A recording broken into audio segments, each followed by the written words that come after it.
अल्लाहु अल्लाहु या रब्बी या अल्लाह, अल्लाहु या रब्बी या अल्लाह।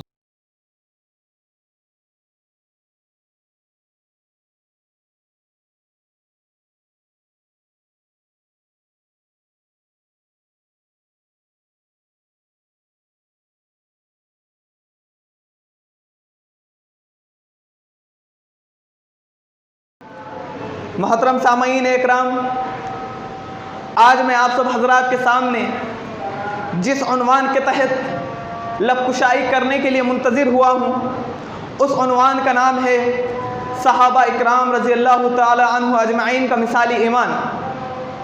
उन्वान के आगाज़ से पहले मैं आप सब हजरात को दो बातों से बाखबर कर देना ज़रूरी समझता हूँ। पहली बात ये कि मैं कुरान व हदीस की राह का एक अदना सा तालिब इल्म हूँ, जिसने अभी अभी कुरान व हदीस का इल्म हासिल करना शुरू किया है। अगर मेरे खुतबे में आपको कुछ कमी और पेशी नज़र आए तो आप बेझिझक खुतबे के बाद आप मेरी इस्लाह कर सकते हैं। इंशाअल्लाह मैं अपने खामियों को दूर करने की पूरी कोशिश करूँगा। दूसरी बात ये, जैसा कि आप सब जानते हैं, आज जुमा का दिन है और जुमा के दिन की फजीलत कुरान व हदीस में बहुत आई है। मोहतरम सामईन इकराम, हज़रत अबू हुरैरा रज़ियल्लाहु ताला अन्हु से मरवी है कि आप सल्लल्लाहु अलैहि वसल्लम ने फरमाया, जो शख्स जुमा के दिन अच्छी तरह गुस्ल करके मस्जिद की तरफ जाता है और सबसे पहले मस्जिद में पहुंचता है तो अल्लाह रब्बुल आलमीन उसे एक ऊँट अल्लाह की राह में कुर्बान करने का सवाब अता करता है, और जो दूसरी घड़ी में पहुंचता है अल्लाह रब्बुल आलमीन उसे अल्लाह की राह में एक गाय कुर्बान करने का सवाब अता करता है, और जो तीसरी घड़ी में पहुंचता है अल्लाह रब्बुल आलमीन उसे एक मेंढा कुर्बान करने का सवाब अता करता है, और जो चौथी घड़ी में पहुंचता है अल्लाह रब्बुल आलमीन उसे एक मुर्गी अल्लाह की राह में कुर्बान करने का सवाब अता करता है, और जो पांचवी घड़ी में पहुंचता है अल्लाह रब्बुल आलमीन उसे अल्लाह की राह में एक अंडा कुर्बान करने का सवाब अता करता है। ये मरहला खतीब के मिंबर पर चढ़ने तक जारी रहता है। मोहतरम सामईन इकराम, इस हदीस से हमें ये पता चला कि जुम्मा की कितनी अहमियत और फजीलत है।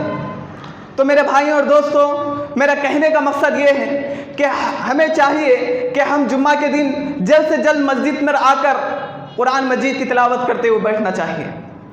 मोहतरम सामईन इकराम, और एक दूसरी हदीस अबू हुरैरा रज़ियल्लाहु ताला अन्हु से मरवी है कि आप सल्लल्लाहु अलैहि वसल्लम फरमाते हैं, जुम्मा के दिन फरिश्ते मस्जिद के दरवाजे पर खड़े हो जाते हैं ताकि पहली घड़ी में आने वालों के नाम लिख सके, दूसरी घड़ी में आने वालों के नाम लिख सके, चौथी घड़ी में आने वालों के नाम लिख सके। ये सिलसिला भी खतीब के मिंबर पर चढ़ने तक जारी रहता है। जब खतीब मिंबर पर चढ़ जाता है तो फरिश्ते भी अपना रजिस्टर बंद कर खुतबा सुनने के लिए बैठ जाते हैं। मोहतरम सामईन इकराम, ज़रा सोचिए कितनी फजीलत वाली बात है, कितनी अहम बात है जुम्मा की अहमियत के बारे में कि फरिश्ते भी खुतबा सुनने के लिए, अल्लाह का जिक्र सुनने के लिए रजिस्टर बंद कर बैठ जाते हैं। लेकिन आज अफसोस की बात है, हमें क्या हुआ, यहाँ पर मुअज्जिन अज़ान दे रहा है और लोग बातें कर रहे हैं। क्या हम कुरान व हदीस से इतनी दूर हो चुके हैं? क्या हमारी नज़रों से जुम्मा की अहमियत इस तरह बिल्कुल ख़त्म हो चुकी है? मेरे भाइयों और दोस्तों, ज़रा सोचिए, अगर आपको इन दो हदीसों में कोई भी सवाब नहीं मिला, ना ऊँट सुबह करने का सवाब और ना आपका जो है रजिस्टर में नाम आया, तो ज़रा सोचिए आपने जुम्मा से क्या इस्तिफ़ादा उठाया? आपको जुम्मा से हासिल क्या हुआ? क्या आप सिर्फ जुम्मा इस मस्जिद में 2 रकात पढ़ने के लिए आ रहे हैं, फजूल लघु काम करने के लिए आ रहे हैं? मोहतरम सामईन इकराम, जुम्मा के आदाब के खिलाफ है। जब आप मस्जिद में आए तो चुपचाप बैठ जाए, और एक ज़रूरी बात कि टेका लगा करना बैठे। हम नौजवान हैं, हम कौम का सरमाया है, हम वक्त से पहले बूढ़े नहीं हो सकते। हम बूढ़े नहीं हैं कि जो आप आते हैं और मस्जिद से टेका लगाकर बैठ जाते हैं। ये जुमा के आदाब के खिलाफ है। मोहतरम सामईन इकराम, कुरान व हदीस में इसलिए कहा गया है कि नौजवान कौम का सरमाया होता है। कुरान मजीद की आप कौन सी भी आयत उठा लीजिए, अल्लाह रब्बुल आलमीन ने जितने नबियों का जिक्र किया है उनसे काम जवानी की उम्र में लिया है। मोहतरम सामईन इकराम, आज हम लोग जुमा को बहुत ईजी ले लेते हैं। आज हमारी नज़रों में जुमा की अहमियत बिल्कुल ख़त्म हो चुकी है। कोई इशारतन वहाँ बात कर रहा है, कोई इशारतन वहाँ बात कर रहा है। याद रखिए, अगर आपने जुमा के दिन लघु काम किया, किसी को भी, यहाँ तक कि आपने सलाम तक किया, तो हदीस में आता है कि आपको जुमा का सवाब नहीं मिलेगा, बल्कि आपकी नमाज ज़ोहर की नमाज में शुमार की जाएंगी। इब्न माजा की हदीस है, अल्लामा अलबानी रहमहुल्लाह ने इस हदीस को सही करार दिया है। अभी इब्न काब रज़ी अल्लाह ताला अन्हु फरमाते हैं कि हम जुम्मा का खुतबा सुनने के लिए बैठे, आप सल्लल्लाहु अलैहि वसल्लम खुतबा दे रहे हैं, सूरह मुल्क की तिलावत कर रहे हैं। अबू ज़र रज़ी अल्लाह ताला अन्हु को ये पता नहीं था कि आयत कब नाजिल हुई। अबू ज़र रज़ी अल्लाह ताला अन्हु ने इशारतन मुझसे कहा कि ये आयत कब नाजिल हुई। मैंने चुप्पी साधी।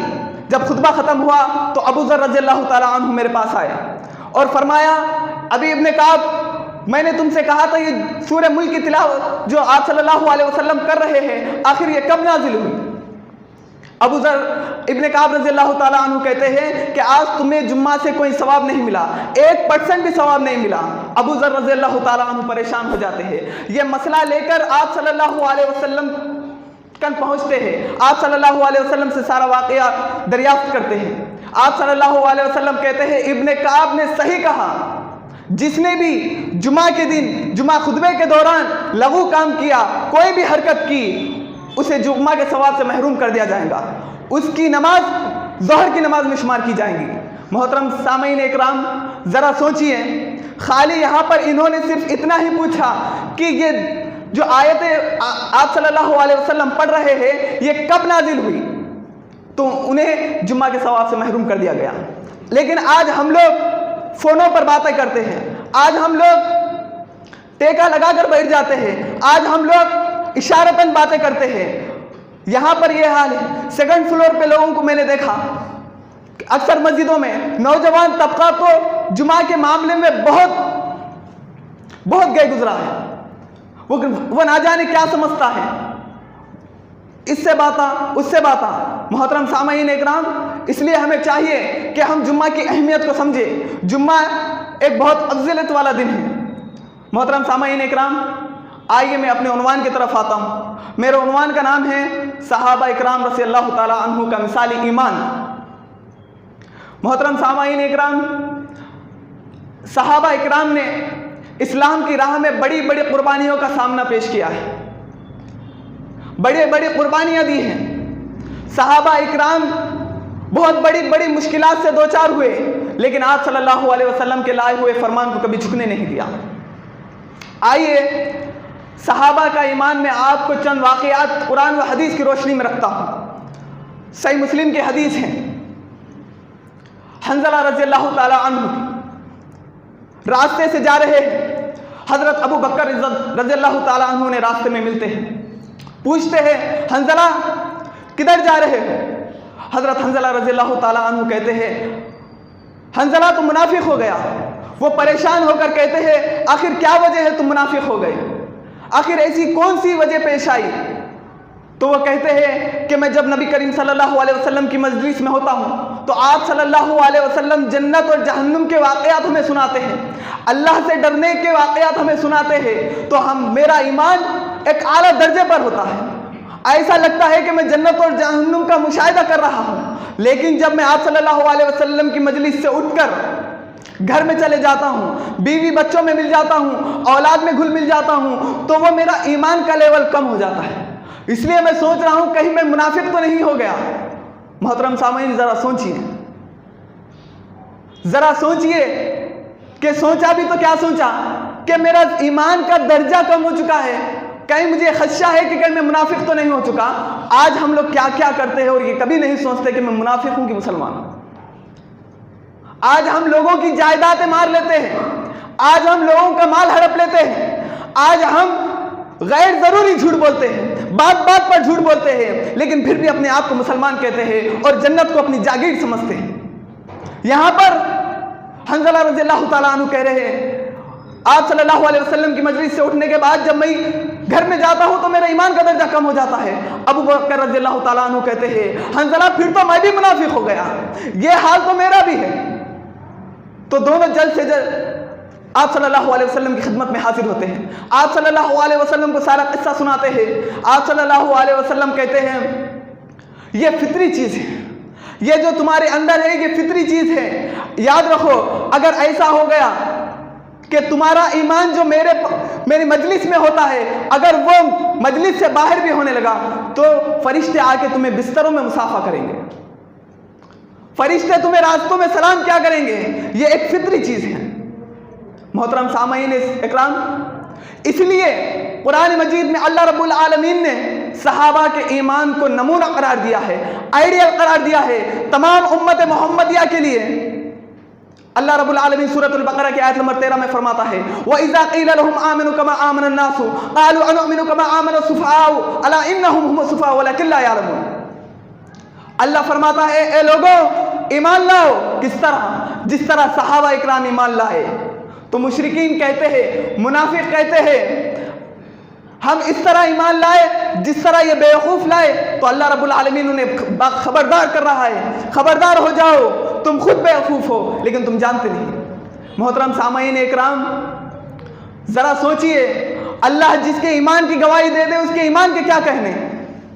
और अल्लाह रब्बुल आलमीन यहाँ क्या कह रहा है, जि भी सहाबा इकराम रज़ियल्लाहु ताला अन्हु पर उंगली उठाई, उनके ईमान पर शक किया, अल्लाह रब्बुल आलमीन उसे बेवकूफ़ कह रहा है। ज़रा सोचिए, आज हमारे माशरे में कौन से फितने पनप रहे हैं। इंजीनियर अली मिर्ज़ा जैसा फितना पनप रहा है, जो सहाबा इकराम को लानतान करता है, उनके ईमान पर शक करता है, उन पर कीचड़ उछालता है। और हमारे अहलुल हदीस, अपने आप को अहले हदीस कहने वाले, अक्सरियत उसमें मिल रहे हैं, अक्सरियत उसे मान रहे हैं, उसे बहुत बड़ा आलिम समझ रहे हैं। लेकिन अल्लाह रब्बुल आलमीन कह रहा है कि वो दुनिया का सबसे बड़ा बेवकूफ़ है।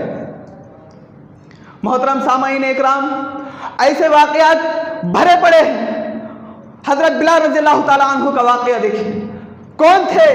एक हबशी गुलाम थे, काली कलोटे थे, उनकी मक्के में क्या इज्जत थी।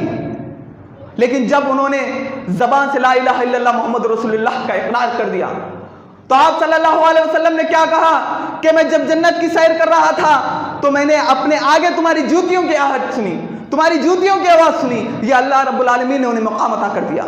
लेकिन मेरे भाइयों, ये मकाम ऐसे ही हासिल नहीं हुआ, बड़ी बड़ी कुर्बानियाँ देनी पड़ी, बड़ी बड़ी मुश्किलात से दो चार होना पड़ा। जैसा ही मक्के के लोगों को पता चला कि बिलाल रज़ियल्लाहु ताला अन्हु ने इस्लाम कबूल कर लिया तो उन्हें सताने लगे, मारने लगे, उनके गले में रस्सी डालकर बच्चों के हवाले कर देते, बच्चे उनको मक्के की वादियों में ले जाकर घसीटते, यहां तक कि उनकी गर्दन पर निशान पड़ जाते। और वो जिसके गुलाम थे वो भी उन्हें बहुत टॉर्चर किया करता था, वो उन्हें सुतून से बांधकर मारा करता था। और सबसे बड़ी बात तो ये कि अरब की धूप में, तपती हुई धूप में उनको लिटा देता और उन पर सुर्ख पत्थर लाकर रख देता और कहता कि मैं तुझे उस वक्त तक माफ नहीं करूंगा जब तक तू अपनी जुबान से कुफ्र कलमा अदा न कर दे, तू अपनी जबान से ला इलाहा इल्लल्लाह का इनकार न कर दे, मैं जब तक तुझे माफ नहीं करूंगा। लेकिन कुर्बान जाए साहबा के ईमान पर, कुर्बान जाए ऐसी मुसलमानियत पर। वो क्या कहते हैं? अहद अहद अहद, अल्लाह एक है, अल्लाह एक है, अल्लाह एक है। मैं पूछता हूं, क्या आप लोगों के साथ ऐसा कुछ मामला पेश आया है? नहीं, हमने अभी ईमान का इम्तिहान ही नहीं दिया है। बीवी बच्चों को पाल लेना, 5 टाइम की नमाजें पढ़ लेना, हम इसे ही ईमानियत समझ लेते हैं। 4 किताबें पढ़कर लोगों में बहस व मुबाहिसा कर लेना, हम इसे ही ईमानियत समझते हैं, हम इसे ही मुसलमान होना समझते हैं। मोहतरम सामाईन इकराम, हम अहलुल हदीस हैं, हम अहले हदीस हैं, हम कुरान व हदीस के मानने वाले हैं। हमें चाहिए कि हम मनहज सल्फ को भी सामने रखें, हमें चाहिए सहाबा इकराम के किरदार भी हमारे नजरों के सामने होना चाहिए। अहले हदीस किसे कहते हैं? जरा बताइए। अहले हदीस कुरान व हदीस का नाम नहीं है। अहले हदीस कहते हैं कुरान व हदीस के साथ मनहज सल्फ को भी मानना चाहिए, मनहज सल्फ के भी तौर तरीकों को मानना चाहिए। वो जैसा हदीस को समझे हमें भी उस तरह समझना चाहिए। वो जिस तरह अल्लाह रब्बुल आलमीन से डरा करते थे, हमें भी उस तरह से डरना चाहिए। लेकिन आज अफसोस की बात, हमारे में कोताही कहे, लापरवाही कहे, अना कहे, मैं नहीं जानता, लेकिन 4 अहदीस क्या मालूम हो जाने से हम बड़े बड़े मजलिसों में बहस व मुबाहिसे पे उतर आते हैं। ये हमारा किरदार है। अब्दुल्ला इब्ने मसूद रजी अल्लाह ताला अन्हु कूफा के मिंबर पर ठहरते हैं और खिताब करते हैं, कहते हैं कि कुरान मजीद की ऐसी कोई आयत नहीं जिसके बारे में मुझे इल्म ना हो कि ये कब और किस हालात में नाजिल हुई। अल्लाह अकबर। कोई कह सकता है यहां पर इतने बड़े अब्दुल्ला इब्ने मसूद रजी अल्लाह ताला अन्हु कह रहे हैं कि कुरान की कोई ऐसी आयत मेरे से छुपी हुई नहीं है जिसका इल्म मुझे ना हो। फिर उसके बाद कहते हैं, अगर फिर भी खुदा न खास्ता कोई आयत का इल्म मेरे पास नहीं है, किसी और आलिम के पास है, अगर मेरी सवारी वहां तक पहुंच सकती है, वो दुनिया के किसी भी कोने में है, तो मैं वहां जाऊंगा और उसका इनसे इल्म हासिल करके आऊंगा। ये इल्म की तलब है, ये इल्म की तलब है। मेंबर पर ठहर कर ये नहीं कहा कि मैं ही अल्लामा हूं, कुरान की सारी आयत मुझे याद है, बल्कि क्या कहा कि अगर शायद मुझे ना मालूम हो, लेकिन मैं इल्म हासिल करने के लिए वहां तक जाऊंगा। मोहतरम सामईन इकराम, ये सहाबा थे, ये उनके अंदर दीन की तलब थी। आज हमारे अंदर क्या है? बस 4 हदीसें पढ़ लिए, बस अल्लामा। इमाम इब्ने हम्बल रहमहुल्लाह के ताल्लुक से एक बात मिलती है, उनसे 100 मसाइल पूछे गए, 96 मसाइल पे उन्होंने ला अदरी का इज़हार किया, मुझे नहीं मालूम, मुझे नहीं मालूम, मुझे नहीं मालूम। और 4 मसाइल के बारे में बताया कुरान व हदीस की रोशनी में। जब उनकी वफात होने लगी तो खूब ज़ारो ख़तार रोने लगे, खूब रोने लगे। आजू बाजू के लोगों ने पूछा, ए इमाम इब्ने हम्बल रहमहुल्लाह क्यों रोते हो इतना, आखिर क्या वजह है? कहा कि मुझसे वो 100 मसाइल पूछे गए थे, मुझसे वो 100 मसाइल पूछे गए थे, मैंने 96 पर तो लायदरी का इज़हार कर दिया, उस पर मेरी गिरफ्त नहीं होगी, मैं रो इसलिए रहा हूं कहीं जो 4 मसाइल मैंने जो बताए वो कहीं गलत ना निकल जाए। अल्लाह अकबर। इतना बड़ा इमाम इब्ने हम्बल, वक्त का इमाम, वो जरा सोचिए मेरे भाई और दोस्तों, क्या ईमान की कैफियत थी इन लोगों की, क्या आज हमारे अंदर मौजूद है? हमारा तो उल्टा ही मामला है। मोहतरम सामईन इकराम, ईमान बहुत अहम चीज है। अगर इंसान के अंदर ईमान है तो इंसान बड़ी बड़ी ताकतों से लड़ सकता है, बड़ी बड़ी मुसीबतों का सामना कर सकता है। वह वाकया तो आप सब हजरात को याद होगा, अम्मार बिन यासिर रज़ियल्लाहु ताला अन्हु, यासिर रज़ियल्लाहु ताला अन्हु, सुमैया रज़ियल्लाहु ताला अन्हु, अम्मार रज़ियल्लाहु ताला अन्हु, इनके वाकयात पढ़िए, किस तरह से इनका ईमान था, किस तरह से ईमान का जज्बा था। बनु मखजूम कबीले के गुलाम थे ये लोग। जैसा ही पता चला कि इस्लाम इन्होंने कबूल कर लिया है, ला इलाहा इल्लल्लाह मोहम्मद रसूलुल्लाह का इकरार कर लिया है, इनके घर पर क़यामत पड़ी। लोग सताने लगे, मक्के के बड़े बड़े सरदार इन्हें सताने लगे, इतना टॉर्चर किया गया, इतना टॉर्चर किया गया, हजरत यासिर रज़ियल्लाहु ताला इसको बर्दाश्त न कर सके और वफात पा गए। सुमैया रज़ियल्लाहु ताला अन्हु, वो इस्लाम की पहली खातून थी जो शहीद हुई। अबू जहल ने उनकी शर्मगाह पर तेजाब डालकर उन्हें शहीद कर दिया। अम्मार रज़ियल्लाहु ताला अन्हु को फिर टॉर्चर करना शुरू कर दिया गया, इतना टॉर्चर किया गया और कहा कि हम तुझे जब तक नहीं छोड़ेंगे जब तक तू इस्लाम से नहीं फिर जाता, जब तक तू अपनी जुबान से कुफ्र कलमा अदा नहीं कर देता। अम्मार रज़ियल्लाहु ताला अन्हु मजबूरन कुफ्र कलमा अदा करते हैं और भागते हुए आप सल्लल्लाहु अलैहि वसल्लम के पास आते हैं, ए अल्लाह के रसूल, अल्लाह से मेरी मग़फ़िरत की दुआ कीजिए। कहा अम्मार क्या हुआ? कहा कि मैंने कुफ्र कलमा अदा कर दिया, वो भी मजबूरन अदा किया। अल्लाह रब्बुल आलमीन ने सूरतुल नहल की आयत उतार दी, जिसने भी इस्लाम लाया उसके बाद कुफ्र किया, अल्लाह रब्बुल आलमीन का उस पर गज़ब हो और आज़ाब अज़ीम नाजिल हो। लेकिन अगर कोई इस्लाम लाने के बाद उसे किसी ने मजबूर किया, अगर उसका दिल ईमान पर मुतमईन है तो अल्लाह के पास यहाँ उसकी कोई गिरफ्त नहीं। सूरतुल नहल आयत नंबर 106 पढ़िए। मोहतरम सामईन इकराम, जरा देखिए अल्लाह को भी सहाबा से कितनी मोहब्बत थी कि अम्मार रज़ियल्लाहु ताला अन्हा का दिल बेचैन है कि कहीं मैं दीन इस्लाम से खारिज तो नहीं हो गया। अल्लाह रब्बुल आलमीन ने उनको इत्मीनान करने के लिए, उनके दिल में आराम पहुंचाने के लिए अल्लाह रब्बुल आलमीन ने सूरतुल नहल की आयत उतार दी। मोहतरम सामईन इकराम, इससे एक बात का पता चला, आज के जो हालात हैं, आज हालात मुसलमानों के बहुत बिगड़े हुए हैं। आज लोग गलत गलत नारे लगाने के लिए कह रहे हैं, अगर वो चाहे तो झूठा मूठा झूठ बोल सकता है, झूठा मूठा कुफ्रिया कलमा अदा कर सकता है, लेकिन शर्त यह है कि उसका दिल इस्लाम पर हो। मोहतरम सामईन इकराम, सहाबा इकराम जिंदगी के हर शोबे में ईमान को मजबूती से पकड़े रखते थे। हर शोबे में आखिरत की फिक्र, हर शोबे में। आज हमारा हाल क्या है? हम हर शोबे में माल, औलाद, कार, गाड़ी, कारोबार, ये सब इसी में उलझे हुए हैं। कभी किसी जिंदगी के किसी शोबे में हमारे ईमान नजर नहीं आता। लेकिन कुर्बान जाए सहाबा इकराम रज़ियल्लाहु ताला अन्हुम पर। इमाम इब्न साद रहमहुल्लाह एक बहुत बड़े मुहद्दिस गुजरे हैं, तबक़ात कुबरा उनकी किताब है, उसमें नकल करते हैं, धूप का वक्त था, शदीद गर्मी थी, उस्मान गनी रज़ियल्लाहु ताला अन्हु बालकनी में निकले हवा खाने के लिए। तो क्या देखते हैं? हुर्रा के मकान पर, जन्नतुल बकी के साइड मुकाम है हुर्रा, वहां क्या देखते हैं? एक साया नजर आ रहा है। दूर थे, जब कोई शख्स कड़ी धूप में दूर होता है तो पहचाने नहीं जाता ये हैवान है या इंसान है, तो वो भी पहचाने नहीं जा रहे थे। उस्मान गनी रज़ियल्लाहु ताला ने सोचा कहीं ये जानवर होगा, लेकिन जैसा जैसा साया करीब आता गया तो देखा नहीं ये जानवर नहीं, ये तो इंसान है। फिर थोड़ी देर इंतजार किया, फिर वो करीब आए तो देखते हैं ठक्का पक्का इंसान है।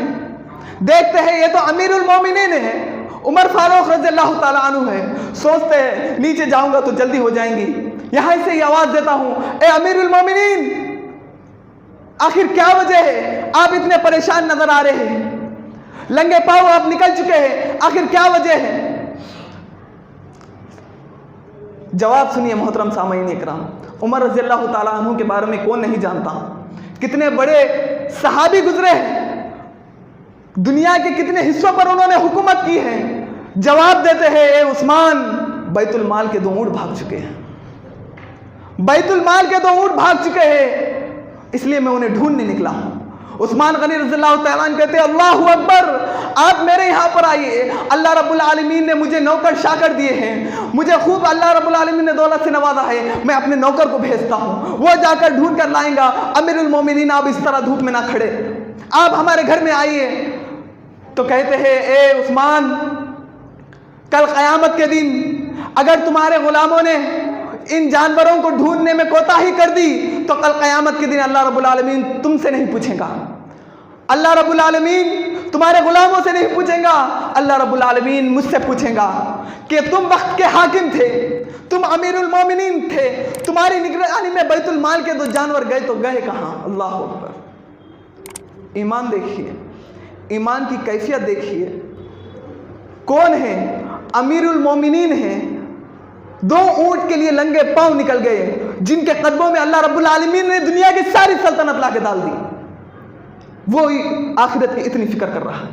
आज हमारी जिंदगी के किस शोबे में, किस मरहले में हम इतनी फिक्र करते हैं? अगर 4 भाई एक घर में हो, अगर कोई चालाक हो, दौलतमंद हो, तो वो सोचता है मेरे बाप के पास बहुत प्रॉपर्टी है, मैं तीनों भाइयों का भी हक मार लूंगा, वो आखिरत की फिक्र नहीं करता।